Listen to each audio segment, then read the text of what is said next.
Hello everyone, welcome back to this channel. So if you are here for the first time, let me introduce you myself.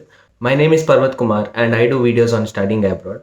If you are interested in such type of content, consider subscribing to this channel and also hit that bell icon so that you will get notified whenever I post a new video. So in today's video, I'll be sharing my experience of visa interview, that is my F1 visa interview, so that it will help you out in some or the other way. So without any further ado, let's get into the video. So if you have received your I-20, congratulations on that. And now your next step will be to find a visa slot. And you all know that it is very hard to get a visa slot. So I received my I-20 on 20th of September, I guess. So after that, my next step was to book a slot. Now the major glitch what we had is we did not get a visa slot as per our requirement.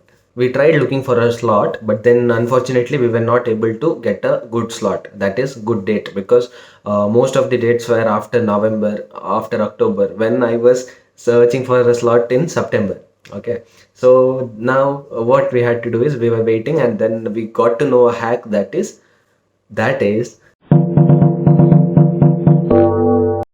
if we try booking a slot in the night, like if we open that website in the night of around 2:30 a.m. or something, most of the slots will be open. So it will so same thing happened with us. So we went through the website, and so me and my friend decided to look into the slots in the midnight, that is after 2:30 or 3 a.m. So then what happened was, yeah, I set my alarm clock for 3 o'clock and I slept because I couldn't stay for that long. And my friend, she couldn't sleep, so she was just looking for the slot. So she logged in at 2:30 a.m. So as soon as she logged in, she got to know that the slots are open. So she immediately called me and we decided to just book the slots, whichever the dates we get. Okay. So that's how we booked the slot. The slots which we chose was 30th of September for our biometrics, and 4th of October for our visa interview. So that's how we booked our slot. So I would highly recommend you guys. So if you are finding it difficult to get a slot on your desired date and you're not able to find it in the day, just try logging into that website in the midnight so that if possible you will find the slots open. So I got my visa slots booked in the same state, that is Chennai. But the only problem was that the gap between the two dates were almost 5 days. So my appointment for my biometrics was scheduled for 10 a.m. in the morning on 30th of September, and in the case of my visa interview, it was scheduled for 9 a.m. in the morning of 4th October. So considering everything, we decided to fly to Chennai on 29th evening. So our flight was at around 9 p.m. in the night, and when we reached Chennai airport, it was around 10 p.m. So we had booked a hotel called Chennai Residency, which is situated in T Nagar of Chennai, and the distance between this hotel and the VAC or the biometric section and also the US consulate is just around 2 to 3 kilometers. So that's why I decided to stay in this hotel. Since the taxi drivers demand a lot and also we don't know their language, so it will be a tough time for us to decide what to do. But then we finally got a good deal, and the taxi driver decided to charge us around 500 bucks. So then we were okay with it, and we just went to our hotel. So this was on 29th. So on my biometrics day, that is on 30th of September, my appointment was scheduled at 10 a.m. But then we decided to go there early. So we left from the hotel at around 8:30 a.m. So we reached the biometrics location at around 9 a.m. in the morning, and then we just approached the security guard over there. So now, before entering the building, the security guard asks you the appointment confirmation letter is nothing but the mail that you receive as soon as you book your slots. So it looks somewhat like this. In this appointment confirmation letter, there will be details about your VAC location, schedule time, and also about your visa interview location, that is nothing but US consulate, and also the timings, that is the appointment time. So everything will be mentioned in this application letter. As soon as they verify your appointment confirmation letter, they just allow you inside. In my case, what happened was, even though our appointment was at around 10 a.m. in the morning, they just let us go get inside the building at 9 a.m. itself, because there were no much people also. So they were like, okay, you can go in. If you're going with along with your parents or your friends, they are not allowed inside the building premises. So they'll be having to wait outside. And also your baggage, you're not supposed to take your bags inside the building, and in case you're coming alone to your visa interview, then there is an option of a locker system in the inside the building, but then they charge bit high. So if you're coming alone, you don't have any options. You just have to hand over your bags to the lockers over there, and you have to pay some amount. I guess it was 50 rupees, 50 or 100 rupees, I'm not sure. It will be in that range. And in the worst case, if you have forgot any of your documents, or you have to take a printout of something before getting into your biometrics, then there is a cyber down there, but then they charge very high. I'll come back to that later on. You can take your mobile phones inside the building, but then you have to switch it off, or you have to put it in airplane mode.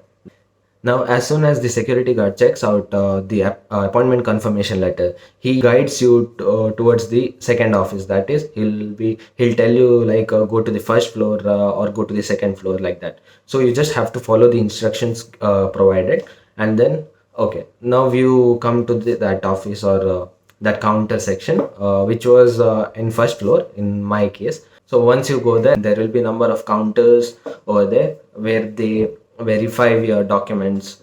Okay. Now, talking about the documents, what are the documents that you should keep handy?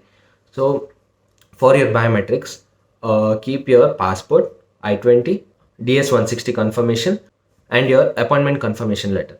So these are the four major documents that they ask to verify usually. In my case, they asked my DS-160 confirmation and my passport. So they were cross verifying everything. And in my case, there was some problem with the first name and last name thing. So they just explained me to update it accordingly, and go to the nearby cyber and get a fresh printout of my DS-160 confirmation and get back to them. So I came down again, and as I told, there will be a cyber provided. So I went there. I went to that cyber, and I told, okay, this was the problem. I had to update my DS-160. Now coming to the charges. So they charged me around 200 bucks for the entire thing. So for each printout, I guess they are charging around 50 rupees per printout, and 150 was their service charge. So as soon as I collected that printout, I went back to the first floor, and I showed the security guard, and he just asked me to wait. He did not make me wait in the queue. So he just asked me to wait in the side, and as soon as the one counter was free, he just let me go there. So as soon as I went there, they checked it again. They cross-verified, and after and when they found that everything is fine and clear, they put sticker of a barcode in my passport and gave it back to me. So then from there, they asked me to move to my biometrics room. So it was next to that room, so we had to go there. Now, if your DS-160 confirmation is clear and there is no correction to be done, they'll simply verify everything, and they'll just send you to the biometrics room. Now, we go to the biometrics room. Once the checking was done, they asked me to move to one particular counter. As soon as I went there, she asked me my passport and my DS-160 again, confirmation. So I just passed it to her, and then she asked me a few questions like what is your date of birth and what is your full name. So I just told her that, and later on she asked me to look at the camera and pose. Pose in the sense not like this. We just had to give a subtle.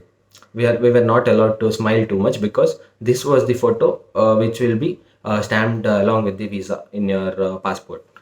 And after the photo, she asked me to submit her my fingerprint. For biometrics, please wear a decent and if possible formals, wear formals and look decent, because this is the photo which will be stamped on your passport if your visa interview is successful. So generally the biometrics process will take around 10 minutes, and if you have any corrections on that, then it will take up to 10, 15 to 20 minutes. That's it, not more than that. So you'll be having nothing to worry, because they'll just verify everything and they're recording your biometrics. That's it. So this was all about my biometrics. Okay. Even though we were enjoying a lot after our biometrics, there were butterflies going around our stomach, and also we were so scared, also scared, because of course, everyone will be scared, because the visa interview is a big thing, and how people mention about that is like it will just take your breath out. So we were preparing a lot. We were preparing for questions and finding different types of questions that could be asked in our visa interview and making points, etc. So I'll make a separate video on what are the questions I was prepared and how did I choose the answers and what were the answers for my questions, etc. So stay tuned on that. So let's just jump to the 4th October, that is my visa interview day. So we had our appointment booked at around 9 a.m. in the morning. So we had to be there at least 15 to 20 minutes earlier, because if you're going there before that, yeah, you just have to wait outside the consulate office, but then you're not supposed to get into the line too. So I would suggest you to reach the consulate office at least 20 to 25 minutes. Okay, make it half an hour before the interview, I mean the scheduled appointment time. And please check your documents before the interview day. So what I would suggest is do a checklist of all the important documents that you should carry, and before the interview day, just cross check again and again if every documents are in its place, so that you are carrying all the important documents with you. No, you are not supposed to carry anything with you other than your documents inside the consulate office, not even your hand sanitizer or anything. So and one more thing is that there are no lockers available in the US consulate office in Chennai. I'm not sure about the other states, but in Chennai there is no locker system available. So if you're coming with your parents, good. You can just hand your belongings to them, and you can just really go to your interview. But then if you're traveling alone and you are alone and you have a bag or at least a mobile phone, because you are not supposed to take even your mobile phone in this case. So what are the options available right now outside the office? Okay, let me tell you. Uh, there are no shops nearby, and also you cannot believe them. Like you cannot simply hand your belongings to them, telling that okay, please look after my belongings. I'll go and come, because come on, you are stranger to them. They are stranger to you. You cannot trust them. So there is one thing called auto rickshaw locker. So how this works is this is madness, but then how this works is they park their auto rickshaw near the US consulate office, and they'll be like, okay, we charge around 1,500 per person for your belongings. It will be safe. It will be safe there, but then they have their conditions. That is, in case your visa gets approved, then you'll have to pay more in the sense it will go up to 3,000, 4,000, 5,000. They just ask, keep on demanding. So this is what most people do because they don't have any other option. And sometimes what happens is many doesn't know that there will be no lockers available in the US consulate office. So they end up doing this. They end up paying these guys because they don't have any option. So this is what generally people do, but I have a better and an effective way to keep your belongings safe and also not end up pay as high as 3,000 and all. So what you can do is you can simply book a Ola rental cab. Okay, maybe from hotel itself you can simply book an Ola rental cab, and you keep your bags in that car. Okay, see, it's simple. So you book Ola rental cab from your hotel, and maybe you rent it for around 1, 2, 3, 4 to 5 hours. That's it. Because your visa interview will not take more than 2 hours at least. Okay, make it three hours. More than 3 hours, your visa interview will not take more than 3 hours. Okay, I mean the entire process, not just interview. Entire process, like getting into the US consulate office and waiting over there for your turn, etc. So everything will not take more than 3 hours. So you can simply book Ola rental for 5 hours. Okay, make it five. And then what you can do is you can just get down near US consulate office and ask him to wait outside. I'll just finish my interview and I'll come back. Please wait. So by doing this, your belongings will be safe in that car, because these drivers cannot steal anything from that car because they are bound by Ola cab. So even if they run, even if they take your belongings and run, they cannot go any further. If you are doing this, my advice would be to take a note of their contact number and their vehicle number. and keep it in your document section, so that if in case they do that, they are not supposed to do that and they will not do that, but in case they do that, you can simply raise a complaint in your nearby police station. So this is a better way if you're traveling alone and you don't have any option to keep your belongings safe. This will actually help you a lot in saving money than giving to those rickshaw drivers. So, how much it will cost? So, it will cost you around, look, if you're traveling from maybe, in my case, so I went from my hotel to this US office, US consulate office, and then it was for rental of 5 hours. So, so, so I had to pay around 600 to 700 for that rental period. But you can simply pay 1,000 if you wish to give him more, because if you find your belongings are safe, you can simply pay him 1,000 rupees. That's it. So, but in case of rickshaw drivers, they charge like 4,500, 5,000. They demand like that. So it's better. It's better to go with this method. I took a lot of time explaining you about the Ola cab. So let's just come back to the visa interview thing now.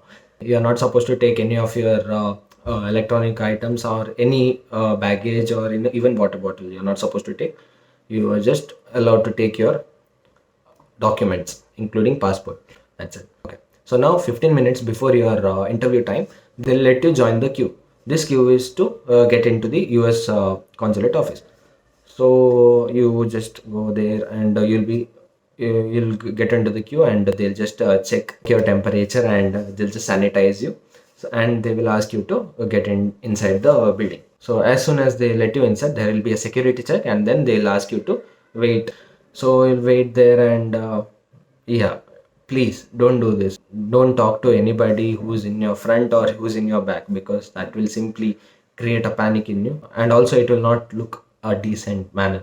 So you should just be yourself. Just keep calming yourself down. Don't be nervous or don't be tensed about anything. You just calm yourself down and just, okay, if you have prepared any question, just recall what are the points you want to tell, because ultimately you're not lying, right?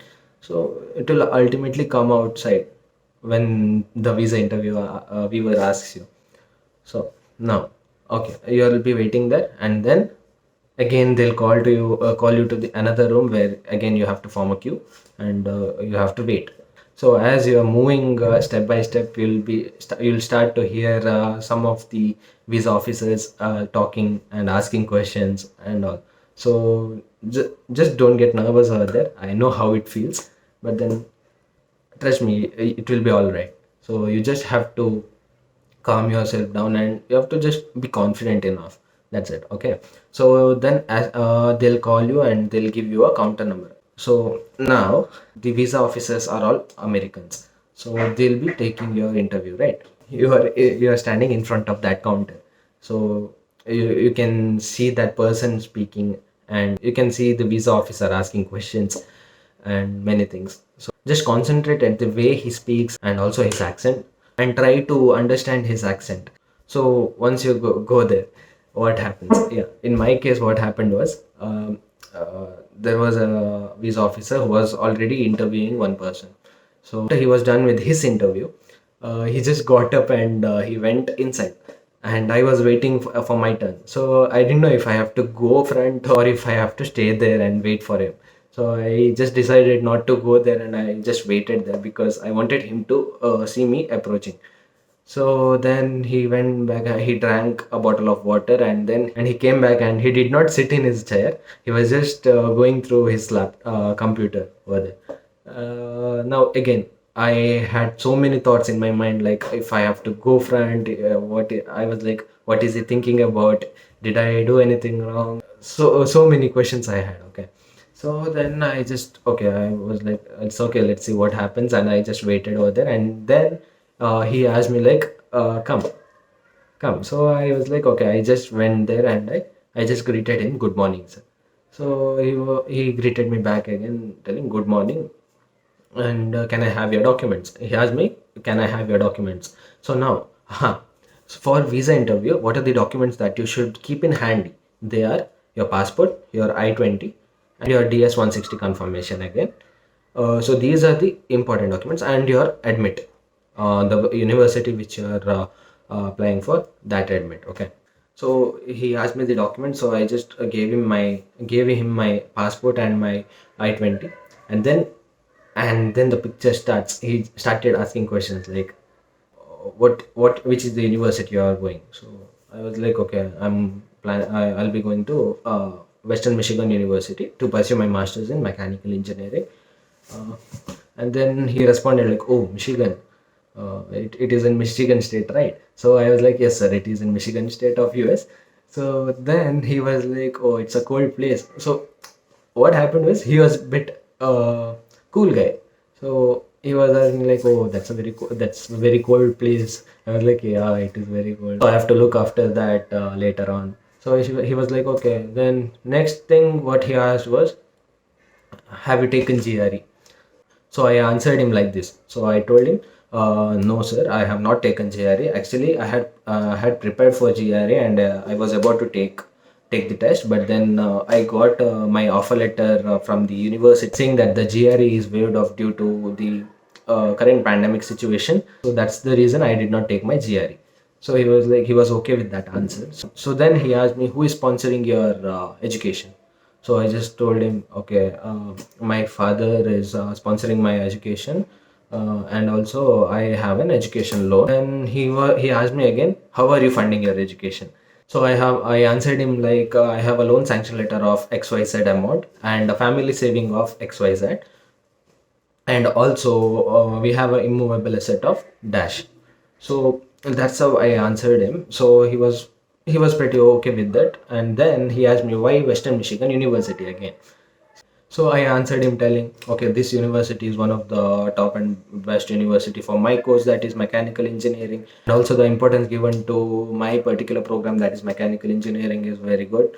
And I told him that my area of interest is one subject, that is composite materials. And when I went through the website, I found that the program is providing courses on composite materials as well as smart materials, which are both my interest.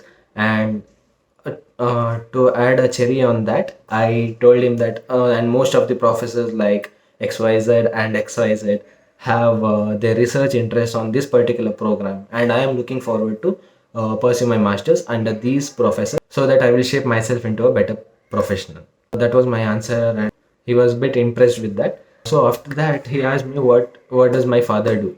So I answered him telling that my father is serving in the Indian Border Security Force. So he was a bit impressed with that. So, and also he started checking something in his computer, and there was 30 seconds silence. Now, this is the moment where we get butterflies in our stomach. I was so damn scared about that, and I was like, what is happening? What is happening? Because it was literally 30 seconds. There was no one speaking bit among us. So I was like, I was just waiting for his response. But yeah, that's what I was. I did not act nervous. I was just confident, and I was looking at him, whatever he was doing. And after 30 seconds, he replied with a smile that, okay, your F1 visa is approved. He told me regarding the Michigan state, because Michigan state is one of the coldest place in the US. So he was like, you need to prepare a lot for that, because you are staying in this country where the temperature is like moderate for us, but then there the temperature will be very low, so we have to take care of that. So he was very good person. He was just talking like, I didn't for a moment, I didn't feel it like a interview. I didn't feel like I was in an interview. I thought I was talking to someone who is good, and he was advising me or something. So that's how my interview went. So after that, he took my passport, and he was like, it will come back to you within 2 working days, because I had chosen the premium delivery service. So he was like, okay, this passport will be stamped, and it will be sent to your address within two or three working days. So that's how it was. So after this, I just thanked him, and I was like, okay, thank you so much, and I just came back. So this was how my entire F1 visa experience was about. I felt very, very happy when I came out, because when I went inside, I was totally tensed. I was totally tensed and nervous and everything till I entered the US consulate office. Because once I went inside, I made sure that I should not be nervous and I should act confident and I should be confident. So that was my experience about my entire visa process. So I know I have made this video lengthy, but then I wanted to tell you everything regarding be it visa experience and also regarding that baggage thing, because that will be very helpful for you guys, and most of the people doesn't know about that. And also I talked to you regarding the booking thing. So thank you so much for watching this video completely, and also I hope this video will help you in some or the other way, because I have provided some of the informations, very important informations that you won't get it elsewhere. And also, if you are new to this channel, if you are watching my video for the first time, please do subscribe to this channel so that you will not miss any of my further videos. And please like this video if you found this video useful, because that's how I will get to know that okay, this video has helped so many people out there. So please do that. And also, if you have any queries regarding this video or anything regarding the visa interview or anything, just comment down below so that I can help you out. So thank you so much guys for being a part of this, and I will see you in the next video.